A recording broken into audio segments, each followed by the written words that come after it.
पाठक बाप पुओ ठकई मामला भुवनेश्वर एसडीजीएम कोर्ट रे कमिशनरेट पुलिस अभय पाठक और आकाश पाठक हाजर कला। विजिलेंस मामला रे गिरफ होई झारपड़ा जेल जाइथिले उभय।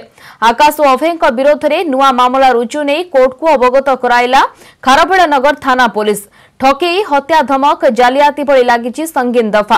तेबे कोर्ट परिसर में गणमाध्यम को आकाश पाठक प्रतिक्रिया देइछन्ति मो पाखरे सबु प्रमाण रहिछि मो काहाकू ठकी नाही। सेबडे जालियाती और ठकई मामला रे आकाश पाठक को रिमांड रे नेबो क्राइमब्रांच। 5 दिनिया रिमांड रे नेबाकू क्राइमब्रांच साइबर सेल को अनुमति देइछन्ति भुवनेश्वर एसडीजीएम कोर्ट। आज 5 दिन पई आकाश को रिमांड रे नै पचराउचरा करिबो क्राइमब्रांच साइबर सेल। अकाउंट रे बेआईन अर्थ निरंजन सह जाल चाकरी और नियुक्ति मामला रे घांटिबो क्राइमब्रांच। आज खारबेड़ा थाना 292/20 नंबर केस नुआ केस रुजु करागला। जालियाती कागज पत्र जालियाती गोटे लोक पैसा बाकी रख स्काई किंग जी मालिक डायरेक्टर 419 420 468 471 506 34 IPC।